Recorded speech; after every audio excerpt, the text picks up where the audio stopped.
নমস্কার বন্ধুরা। এই কনকনে ঠান্ডায় প্রায় প্রত্যেকের বাড়িতেই সর্দি কাশি জ্বর হাঁচি এসব লেগেই আছে।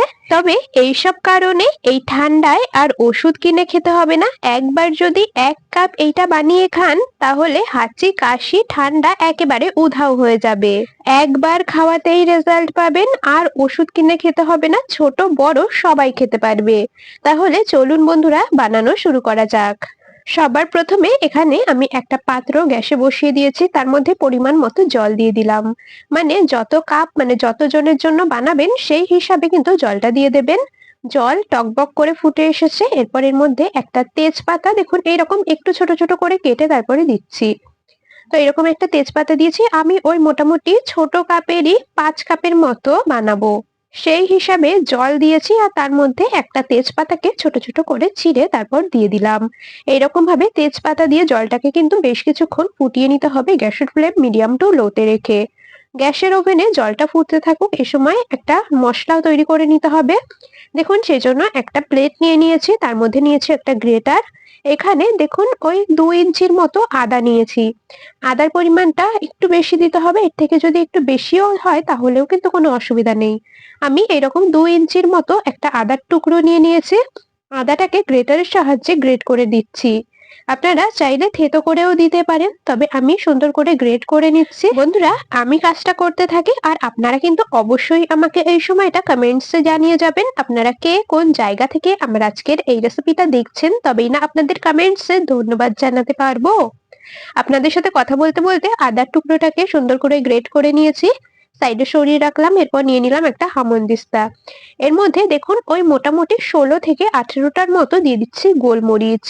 যদি বাচ্চাদের জন্য তৈরি করেন তাহলে কিন্তু গোলমরিচের পরিমাণটা কমিয়ে দেবেন, যেহেতু গোলমরিচ একটু ঝাঁঝালো হয়। এরপর নিয়ে নিয়েছি 5টা লবঙ্গ। গোলমরিচ দিয়েছি ওই মোটামুটি 16 থেকে 17টার মতো, 5টা লবঙ্গ দিয়েছি। এখন এটাকেও গুঁড়ো করে নেব। একদম মিহি করে গুঁড়ো করার দরকার নেই, মোটামুটি একটু গুঁড়ো করে নিলেই হবে।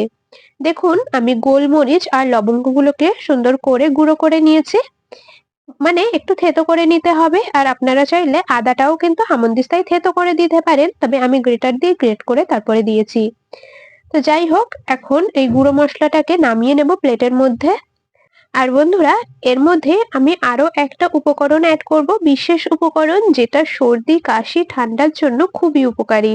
আপনারা পুরো রেসিপিটা দেখতে থাকুন, না হলে কিন্তু বুঝতে পারবেন না আমি কি কি দিয়ে এই কাঢ়া তৈরি করলাম। মশলাগুলোকে সরিয়ে রাখলাম, আবারও ওভেনের কাছে চলে এসেছি। বেশ কিছুক্ষণ জলের মধ্যে তেজপাতাগুলোকে দিয়ে ফুটিয়ে নিয়েছি। এখন এর মধ্যে গ্রেট করে নেওয়া আদা আর গুঁড়ো করে রাখা মশলাটাকে দিয়ে দেব। বেশ কিছুক্ষণ এইরকম ভাবে কিন্তু ফুটিয়ে নিতে হবে। সমস্ত উপকরণ দিয়ে জল যত ভালো ফুটাবেন তত ভালো কিন্তু এটা কাজ করবে, মানে খাওয়ার পর তত তাড়াতাড়ি একদম ঠান্ডা সর্দি কাশি সব উধাও হয়ে যাবে। আর বন্ধুরা, এইরকম ভাবে কাঢ়া বানিয়ে আপনারা বাচ্চাদেরও কিন্তু দিতে পারেন, যেহেতু এতে কোনো সাইড এফেক্ট নেই, একদম ঘরোয়া কিছু উপকরণ দিয়ে তৈরি, আশা করছি কোনো অসুবিধা হবে না। তো যাই হোক, মশলাগুলোকে দিয়ে কিছুক্ষণ ফুটিয়ে নিয়েছি। এরপর যে মূল উপকরণ সেটা হলো এই পাতা। এটাকে রাম তুলসীর পাতা বলে। পাতাগুলো আপনারা ভালো করে দেখে নিন, এক এক জায়গায় এক এক নামে হয়তো এটাকে ডাকা হতে পারে, তবে আমাদের এখানে এটাকে রাম তুলসীর পাতা বলে। দেখুন ঠিক এইরকম, অনেকটা শিউলি পাতার মতো দেখতে, তবে এই পাতাগুলো কিন্তু বড় হয় না বেশি, এইরকমই সাইজের হয়, আর এর থেকে ছোটও হয়। এখানে আমি 4টে নিয়ে নিয়েছি রাম তুলসীর পাতা। পাতাগুলোকে পরিষ্কার করে আগে থেকে ধুয়ে নিয়েছি, এবার ছোট ছোট করে ছিঁড়ে তারপর এর মধ্যে দিয়ে দিলাম। বন্ধুরা, এই রাম তুলসী পাতার মধ্যে রয়েছে বিশেষ ঔষধি গুণ। এই পাতা বেটে রস বার করে তার সাথে অল্প একটু মধু দিয়ে যদি খাওয়া হয় তাহলেও কিন্তু সর্দি কাশি অনেকটাই কমে যায়। তো যাই হোক, পাতাগুলোকে দিয়ে কিছুক্ষণ ফুটিয়ে নিয়েছি। এরপর দেখুন 4 চামচের 1/2 চামচ দিয়ে দিলাম চা পাতা, যাতে করে কালারটা ভালো আসে। তবে আপনারা চাইলে কিন্তু চা পাতা ছাড়াও এই কাঢ়া তৈরি করে খেতে পারবেন, তবে আমি কালার আর স্বাদটা একটু ভালো হওয়ার জন্য এর মধ্যে অল্প একটু চা পাতা দিলাম। চা পাতা দেওয়া সম্পূর্ণ অপশনাল, আপনারা যদি না দিতে চান তাহলে কিন্তু চা পাতা ছাড়াও কাঢ়া তৈরি করে খেতে পারবেন। চা পাতাটা দিয়ে কিছুক্ষণ ফুটিয়ে নিয়েছে, কাঢ়া কিন্তু আমাদের একদম রেডি হয়ে গেছে। এখন এটাকে গরম গরম নামিয়েই কিন্তু পরিবেশন করে নিতে হবে। একটা ছাঁকনি দিয়ে ছেঁকে তারপরে একটা মগে নামিয়ে নিচ্ছি, তারপরে ছোট ছোট কাপের মধ্যে দিয়ে দেব। আর আপনাদের সাথে এ সময় আরো একটা কথা বলি, আপনারা যদি রাম তুলসীর পাতাটা না পান বাড়ির আশেপাশে, তাহলে নর্মাল যে তুলসী পাতাটা হয় সেটাও ব্যবহার করতে পারেন। তো যাই হোক, এদিকে কারহা ছাঁকনিতে ছেঁকে নিয়েছি। এখন এর মধ্যে দিয়ে দিচ্ছি 2 চামচ মধু।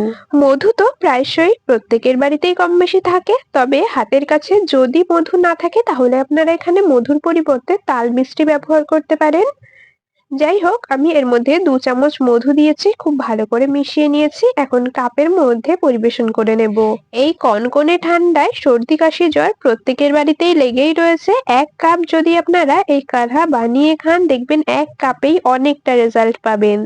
আর যাদের শরীর সুস্থ আছে, মানে এখনো পর্যন্ত ঠান্ডা লাগেনি, তারাও কিন্তু এইভাবে বানিয়ে খেতে পারবেন, তাহলে ঠান্ডা লাগার ভাবটা অনেকটাই কমে যাবে। তো যাই হোক বন্ধুরা, এখানে দেখুন আমি 5টা কাপের মধ্যেই কাঢ়া পরিবেশন করে নিয়েছি। আর এই রেসিপিটা আপনাদের কেমন লাগলো অবশ্যই কিন্তু কমেন্টসে জানিয়ে যাবেন। যদি ভালো লেগে থাকে তবে ভিডিওটিতে একটি লাইক আর বন্ধুদের মধ্যে অনেক অনেক শেয়ার করে দেওয়ার অনুরোধ রইল।